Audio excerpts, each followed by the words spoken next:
À la une de cette édition d'information, présentation du rapport annuel de la Chambre des comptes, le président de la juridiction appelle le ministère des Finances et celui de l'administration territoriale et de la décentralisation à une production régulière des comptes de ces actes et l'exécution de ces décisions.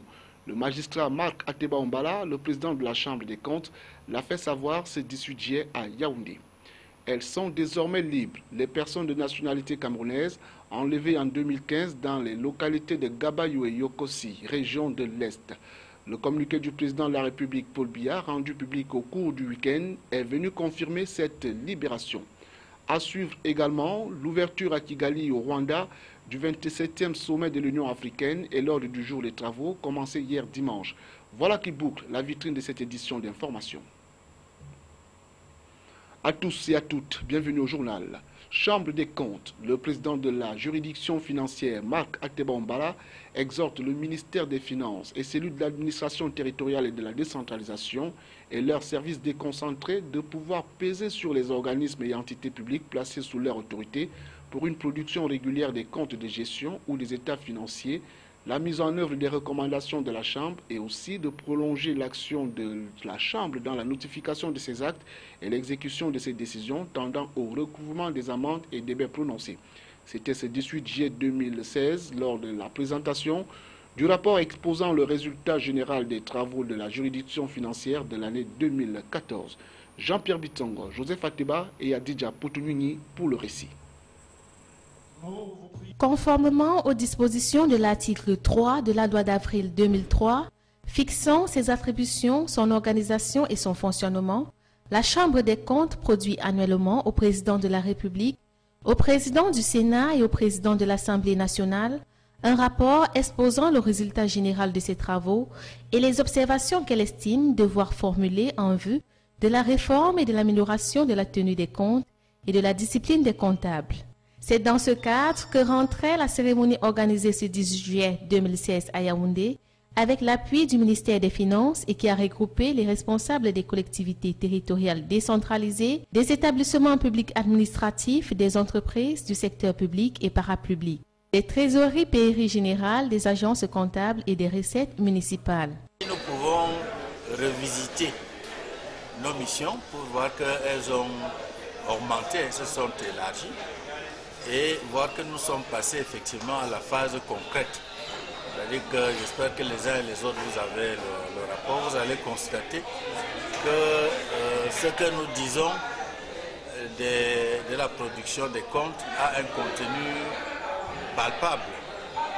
Le jugement des comptes, vous retrouvez des arrêts qui sont rendus, vous retrouvez des rapports sur les contrôles des entreprises, secteur public et parapublic, vous retrouvez les avis qui sont émis, n'est-ce pas, sur la loi de règlement 2014.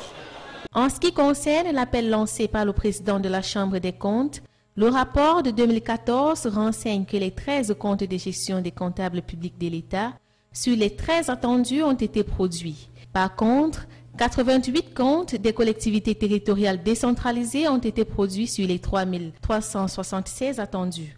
29 comptes des établissements publics administratifs ont été produits sur les 524 attendus. Dans la rubrique des recommandations antérieures non suivies des faits, ce rapport recense celles relatives à la sincérité des soldes budgétaires, à la rénovation de certains cadres juridiques, à la production des comptes, à l'application de la loi du 17 décembre 1973 relative aux droits du Trésor pour la sauvegarde de la fortune publique, au projet de loi de règlement et au décret du 15 mai 2013 portant règlement général de la comptabilité publique. Dans le rapport annuel 2014, 5 nouvelles recommandations sont formulées. Nous intervenons dans les secteurs privés, par exemple, si je prends l'exemple comme la SIC dont il a parlé tout à l'heure, ou la Maïtus, vous allez trouver un commissaire au compte. Peut donner un premier jugement, mais nous le donnons sous un premier angle, comme vous le connaissez aussi tous. On appelle l'acte de réforme du droit comptable. C'est comme ça. Mais maintenant, le jugement qu'il fait après, c'est sur je dirais notre angle d'attaque, ce n'est plus le même angle. Pour le moins, le rapport annuel 2014 est un opuscule de 245 pages en version française et 219 en version anglaise. Ce 9e rapport public annuel de la Chambre des comptes comporte 4 parties qui traitent des activités de la gestion, de l'exécution des missions des contrôles juridictionnels et administratifs, de conseil et d'assistance au pouvoir public, de la jurisprudence de la Chambre en 2014 et des recommandations découlant de ces travaux en cours de cet exercice. Informer et sensibiliser les PME et PMI camerounaises sur les grappes génie civil et génie électrique. C'est l'objectif de l'atelier de 2 jours ouvert ce lundi 18 juillet 2016 à Douala. Une initiative de la Bourse de sous-traitance et de partenariat du Cameroun, en abrégé BSTP, qui vise à inculquer aux PME et PMI locales l'idée du renforcement des partenariats pour répondre aux défis de la compétitivité dans divers secteurs. Ghislain Kougan et Benoît Ndogmo. Dans un contexte marqué par la course vers l'émergence, le Cameroun constitue aujourd'hui un vaste chantier où fleurissent des projets et offre des énormes opportunités de marché que les entreprises locales se doivent de conquérir. C'est compte tenu de cette donne que la Bourse de sous-traitance et de partenariat du Cameroun a décidé d'informer et de sensibiliser les entreprises locales sur la bonne méthode à employer à l'effet de faire face à la concurrence. Le fait de se regrouper en grade et en secteur d'activité leur permet d'être plus compétitifs. Parce qu'à titre individuel, il est bien évident qu'elles n'ont pas les capacités requises pour adresser de si gros marchés. Le projet de construction du barrage de Nachtigal, par exemple, est un énorme projet qu'une entreprise à titre individuel aura du mal à capturer. Or, constitué en grade d'entreprise dans le secteur de génie civil, le secteur de génie électrique, leur permet d'être en capacité technique, organisationnelle suffisante pour pouvoir satisfaire aux donneurs d'ordre de ces projets. L'atelier ouvert ce lundi 18 juillet 2016 et qui va durer 2 jours cible 2 secteurs jugés incontournables dans la réalisation des nombreux projets de développement du gouvernement camerounais. L'on a d'une part le génie civil avec la réalisation des ouvrages à l'image de la construction des routes et d'autre part le génie électrique qui s'articule autour de la construction des nombreux barrages comme celui de Nachtigal. La pertinence de cette idée de regroupement en pôle de compétences pour les entreprises locales comme les PMI et PME saute aux yeux et par conséquent est positivement accueillie par les chefs d'entreprise. Vous allez aujourd'hui pour les grands projets, on va vous demander les capacités financières que vous n'avez pas. On va vous demander un pôle d'équipement que vous n'avez pas. Mais d'ensemble, vous pouvez mettre tous vos équipements ensemble, et toutes vos capacités de financement ensemble et toutes vos capacités techniques aussi ensemble. Ça peut vous permettre de gagner des gros contrats. Il est désormais question au sortir de cet atelier de capitaliser tous ces enseignements afin de renforcer les partenariats entre les PME sur le plan local et relever les défis qui s'imposent. Nous vous le disions en titre, elles sont désormais libres. Les personnes de nationalité camerounaise enlevées en 2015 dans les localités de Gabayo et Yokosi et faites otages en République centrafricaine ont regagné le Cameroun au courant de la semaine dernière. Et c'est dans le prolongement du communiqué du président de la République commis à cet effet que la salle de réunion des services du gouverneur de la région du Nord a servi de cadre cet après-midi à une brève réunion d'information. Il était justement question de la libération des 15 otages de l'Agdo dans la Benoué, enlevés en mars 2015 à l'est du pays. Il ressort de cette communication que les compatriotes désormais libres bénéficient d'un suivi médical à l'hôpital général de Yaoundé. Après 16 mois de captivité, ils vont regagner leur famille. Malheureusement, pas tous des personnes prises en otage, seulement 14 sont libres, les 2 autres ayant trouvé la mort pendant leur captivité. L'on en est à l'heure actuelle à la prise des dispositions d'accueil et des ex-otages en attendant le programme de leur retour à Garoua qui sera communiqué par le gouvernement. À la Direction générale des impôts, cette fois, le bilan du premier semestre 2016 a été dressé lors d'une réunion de coordination tenue vendredi à Garoua. Le regroupement qui intervient après la fin du premier semestre 2016 a permis de faire le bilan à mi-parcours des performances de l'administration fiscale. Organisée pour la première fois hors de Yaoundé et Douala, cette réunion a été l'occasion de lancer la réforme de la déclaration pré-remplie de la taxe foncière. Les détails avec Giscard Amanbounier et Eric Tiché pour le récit. À l'ouverture des travaux de la réunion mensuelle de coordination des services centraux et extérieurs de la Direction générale des impôts, tenue vendredi dernier à Garoua, Jean Abaté dit, le gouverneur de la région, va souligner à grands traits que la levée de certaines barrières douanières à partir du 4 août prochain va rendre le rôle de la Direction générale des impôts encore plus importante dans le maintien à un niveau convenable des recettes de l'État et même dans la protection du tissu économique national. S'agissant des recouvrements pour le compte du premier trimestre 2016, ils ont été, comme depuis 2 exercices maintenant, supérieurs aux prévisions, avec 890 milliards de francs CFA mobilisés, dont 857 milliards de francs CFA de recettes fiscales non pétrolières sur 815 attendus, ce qui représente un taux de réalisation de 105% et une progression de 3,2% par rapport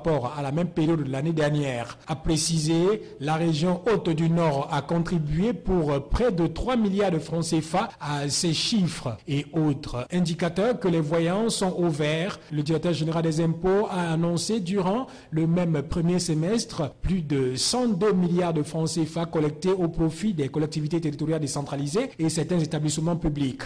En rappelant le contexte dans lequel ces performances ont été réalisées, à savoir une poursuite de la baisse des recettes du pétrole, le directeur général des impôts, Modeste Mopafatouan, a indiqué quels sont les fruits de l'ensemble des réformes et mesures engagées depuis 2 ans maintenant par l'administration fiscale sous l'impulsion du ministre des Finances. Nous travaillons déjà depuis un certain temps avec, au sein du ministère des Finances, sous la supervision de Monsieur le ministre des Finances, Alamine Ousmane Mey, à anticiper les conséquences de ces accords de partenariat économique. Nous travaillons avec la Direction générale des douanes et nous avons, sur la base des projections que nous faisons et des réformes que nous engageons au sein de l'administration fiscale, nous sommes optimistes sur notre capacité à pouvoir engranger des ressources toujours suffisantes pour permettre aux autorités de réaliser leurs actions de développement. Et c'est fort de tout cela que les services de la Direction générale des impôts ont été engagés à intensifier leurs efforts pour maintenir ce cap et dépasser l'objectif 2016 qui est de 1715 milliards de francs CFA. La suite du journal, le 27e sommet de l'Union africaine s'est ouvert le 17 juillet à Kigali avec de nombreux sujets à l'ordre du jour, dont l'élection du nouveau président de la Commission. Voici ce qu'il faut retenir de la première journée de la grand-messe des leaders africains. Les premières phrases du discours d'ouverture du 27e sommet des chefs d'État de l'Union africaine, prononcées par le président en exercice, le Tchadien Idriss Déby Itno, invitent l'assistance à observer 1 minute de silence en mémoire de Mohamed Abdelaziz, le secrétaire général du Polisario et président de la République arabe sahraoui démocratique RASD, décédé le 31 mai. Une initiative remarquée alors que le Maroc est en train de préparer son retour au sein de l'Union africaine après avoir claqué la porte il y a 32 ans pour protester contre la reconnaissance de la RASD par l'organisation panafricaine. La décision de la première journée du sommet portera sur la confirmation de l'élection des membres de la Commission de l'Union africaine pour ce lundi 18 juillet. Les chefs d'État réunis en huis clos dimanche matin avant l'ouverture officielle du sommet ont pour ainsi dire rejeté la demande de report déposée par la Commission économique des États de l'Afrique de l'Ouest, la CEDEAO. Alors que le Burundi est au cœur des préoccupations de l'Union africaine, l'image fait tâche. Dimanche, à l'ouverture du sommet, les sièges réservés à la délégation burundaise étaient vides.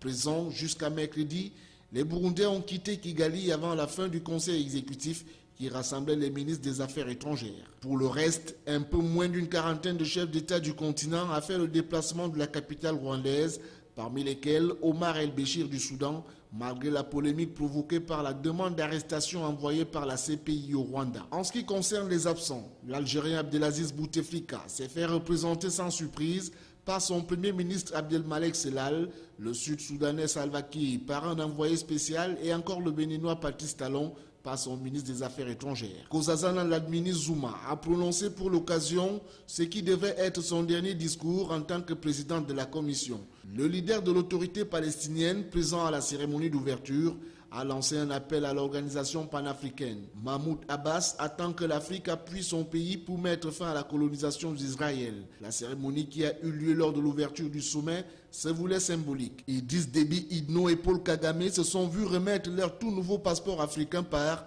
Nkosazana Dlamini Zuma. Le 27e sommet des chefs d'État de l'Union africaine s'est donc ouvert hier dimanche. La succession de Nkosazana Zuma, la crise au Soudan du Sud et la question du retour du Maroc au sein de l'organisation font partie des principaux sujets sur lesquels le sommet va se pencher. Davantage de précisions avec Justice Totoum. Dimanche 17 juillet, lors d'une longue session à huis clos censée préciser l'ordre du jour du sommet, les chefs d'État de l'Union africaine ont étudié une demande de report de l'élection du nouveau président de la commission de l'organisation déposée par les pays de la CEDEAO, la Commission économique des États d'Afrique de l'Ouest. Une demande rejetée par les chefs d'État. La situation au Soudan du Sud est aussi au cœur d'intenses tractations depuis plusieurs jours à Kigali. Selon une source diplomatique onusienne, l'IGAD a approuvé la demande de Ban Ki-moon de voir des troupes africaines renforcer les 12 000 hommes de l'UNIMIS. Le cas du Maroc est aussi à l'ordre du jour. Le chef de la diplomatie marocaine multiplie les entretiens dans le but de négocier les conditions d'un retour du royaume au sein de l'Union africaine, 32 ans après son départ. Les discussions portent sur les conditions politiques et juridiques de ce retour. S'agissant du financement de l'organisation panafricaine, les chefs d'État, les ministres des Affaires étrangères et ceux des Finances ont approuvé le principe d'un mode de financement de l'Union africaine qui dépend encore aujourd'hui aux 3/4 de l'aide extérieure. Une nouvelle taxe de 0,2% sur les importations devrait rapporter 1,2 milliard de dollars dès 2017, année annoncée de son introduction dans les lois de finances nationales. L'autre sujet qui agite les esprits à Kigali concerne bien sûr le retrait des pays du continent de la Cour pénale internationale. Au-delà d'une déclaration de principe, l'Union africaine peut-elle imposer des modalités de départ de la Cour pénale internationale aux 34 membres africains de cette institution? Sans nul doute, l'un des gros débats à venir entre les chefs d'État qui pourraient décider de signer un texte ou non.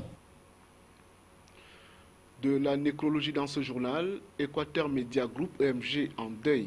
Cam News 24 vient de perdre un membre de son personnel. Romial Yachin, jusqu'ici chef du service de montage et délégué du personnel, nous a brusquement quitté ce samedi 16 juillet 2016. Travailleur aux qualités exceptionnelles, il était un exemple pour beaucoup. Le récit de Ghislain Kougan.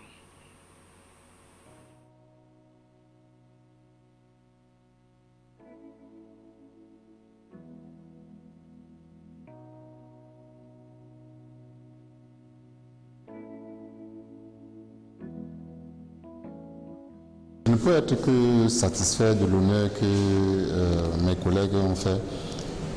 De manière pratiquement unanime, ils ont bien voulu que je sois leur délégué. Il a plu des larmes ce samedi 16 juillet 2016 suite au décès tragique et soudain de Romuald Yachin, monteur à Cam News 24 Télévision, organe d'Équateur Media Group, émettant depuis Douala au Cameroun. Ce fervent bâtisseur, très sociable et toujours joyeux, a laissé sans voix famille, collègues, amis et connaissances. Les mots semblent manquer pour expliquer, n'est-ce pas, ce départ lâche, atroce. J'ai eu Romuald Yachin au téléphone samedi, quelques heures avant son départ. Dans le taxi, on a échangé autant pour moi.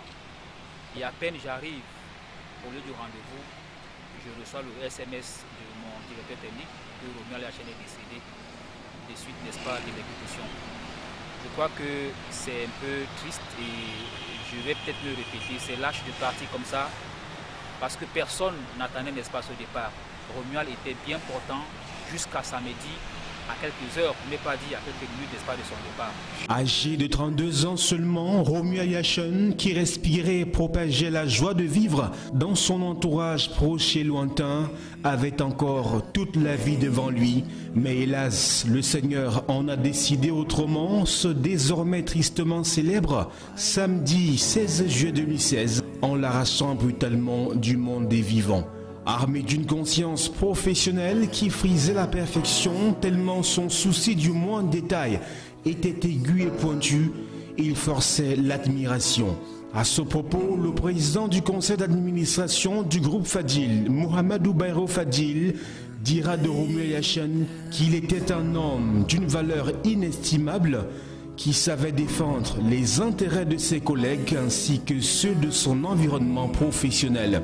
Des qualités qui lui ont valu d'être promu chef du service de montage et tout récemment délégué du personnel d'EMG. Je voudrais d'abord exprimer toute ma compassion à l'endroit de notre confrère, notre collègue qui s'en est allé. Et maintenant, je voudrais dire que nous venons de perdre un technico-artistique au talent avoué confirmé. Romuald Yachane, féru du montage, accomplissait sa tâche avec exemplarité et bien sûr avec beaucoup d'entrain. Maintenant, s'il faut parler des valeurs qu'il incarnait, on va tout simplement dire que c'était un homme porteur de valeurs. Tout simplement parce qu'il a su diriger un banc de montage qui lui a été confié dans des moments très difficiles, les moments difficiles que passait la boîte Camille 24. Et il a su modeler ce banc de montage qui aujourd'hui fait la fierté de tout le groupe. Dieu a donné et il a repris, et oui, il nous a amputé de cette boussole qu'incarnait le regretté Romy ou encore Yach, comme on l'appelait très affectueusement. Cependant, cette voix de velours, ces rires aux éclats, quelquefois naïfs mais toujours authentiques, ces moments de joie et aussi de peine partagés ensemble, resteront à jamais gravés dans nos mémoires, tout comme l'archétype même du respect des valeurs sacrées du travail et de la justice sociale, dont Romuald Yachane était l'incarnation. Ce que je garde de Romuald Yachane, que j'appelais affectueusement Ro, c'était quelqu'un d'exceptionnel qui était toujours prêt à tout pour son entourage. Moi, il m'a vu ici comme une petite sœur, il m'appelait bien ma petite, ma pute. S'il est une chose à retenir au-delà de cette perte incommensurable, c'est que la mort reste et demeure le seul mystère que l'humanité s'est tout simplement découragée de déchiffrer. Mais pour autant, que ton âme, Romuald Yachane, repose en paix et continue de rayonner là-haut dans le ciel, comme ce fut le cas sur terre.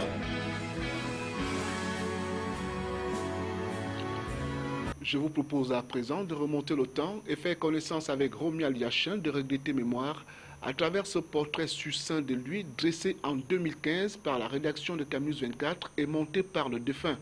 L'expression d'un génie arraché à la vie très tôt, c'est dans cet élément. Romuald fait partie de ces personnes qui ont pu surmonter leur handicap pour s'intégrer dans la société. Quand on a un minimum dans la tête, on regarde les choses différemment. Et quand on a un minimum de dignité également, on ne peut pas se permettre de devenir un paria pour la société. Comme je disais tantôt, j'ai eu la chance d'être allé à l'école. Après l'école, c'est fait que j'ai d'abord traîné quelques temps. Et j'ai une fois de plus eu une vraie chance de faire une formation dans le montage vidéo. Et je me suis présenté en société, dans l'entreprise comme tout potentiel, comme un chômeur qui cherchait un emploi. Et j'ai eu la chance d'être retenu.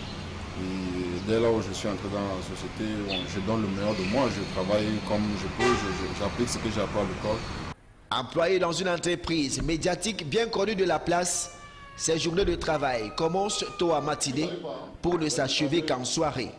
Son quotidien, il le partage avec ses collègues valides avec qui il entretient des rapports harmonieux. Satisfait de sa position sociale, quoique quelquefois truffé d'embûches, Romuald trouvait des mots justes pour tirer la sonnette d'alarme à toutes les personnes frappé d'invalidité. Ce n'est pas parce qu'on est handicapé qu'on va se laisser faire, c'est pas parce qu'on est handicapé qu'on va s'asseoir pour voir la route avec un plat pour demander de l'argent. Non, je m'inscris en faux dans cet état de choses. On est certes handicapé, oui, la société ne nous favorise pas, on ne peut pas faire la moto, on ne peut pas être militaire, on ne peut pas être sportif. Bon, mais alors quoi? On peut se décider, on peut apprendre un métier, il y a l'informatique, il y a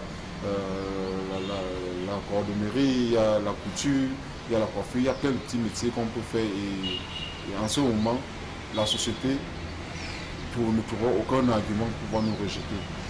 Au moment où le monde entier célèbre la journée consacrée aux personnes handicapées, il pense que le gouvernement camerounais, qui fait déjà beaucoup pour ces personnes, doit davantage multiplier des efforts pour que celles-ci, tout comme lui, puissent également s'intégrer dans la société. La douleur est certes grande et le désespoir immense. Quitte à la Providence de t'accorder un paisible repos. Adieu, chers collègues, Romy H. En sport, UMS de Loum, 53 points après 27 journées, est tout près d'un sacre historique. Le club du Mungo devance ses poursuivants immédiats de 9 points à quelques 8 journées de la ligne d'arrivée du championnat national de football Ligue 1. La victoire dimanche à Bafang contre Lyon blessé de Fotoni à la 27e journée précise les ambitions du club, vainqueur de la Coupe du Cameroun l'année dernière. Vous le dites, Michel Ateba. À 8 journées de la fin du championnat et avec 9 points d'écart sur Unisport de Bafang et Yon Sport Academy, UMS de Loum, 53 points, est en train de tisser sa toile. Le club du département du Mungo, vainqueur de la dernière Coupe du Cameroun de football, veut sans doute écrire son nom dans l'histoire du championnat professionnel camerounais. Dimanche, et face à Lyon blessé de Foutouni, l'équipe du département du Mungo, malgré le score étiqueté de but à 0, a une fois de plus affiché clairement ses ambitions. En 27 journées, les Bleus, couleurs qu'ils abordent fièrement, alignent 20 sorties sans défaite. À domicile comme à l'extérieur, l'équipe enchaîne victoire et multiplie les matchs nuls. La défaite, son président n'aime pas entendre parler. À Loum, staff technique et joueurs ne jurent que par la victoire. Un challenge que tout un département attend au soir de la 35e journée. UMS de Loum champion, dirigeants et joueurs caressent le rêve à 8 journées de la fin du championnat. Bientôt la fin de cette édition d'information, mais avant de partir, voici ce qu'il faut en retenir. Présentation du rapport annuel de la Chambre des comptes. Le président de la juridiction appelle le ministère des Finances et celui de l'administration territoriale et de la décentralisation à une production régulière des comptes de ses actes et l'exécution de ses décisions. Le magistrat Marc Ateba Ombala, le président de la Chambre des comptes, l'a fait savoir ce 18 juillet à Yaoundé. Elles sont désormais libres, les personnes enlevées en 2015 dans les localités de Gabayou et Yokosi, région de l'Est. Le communiqué du président de la République Paul Biya, rendu public au cours de ce week-end, est venu confirmer cette libération. Fin du journal et merci de nous accorder votre préférence au quotidien. Bonsoir.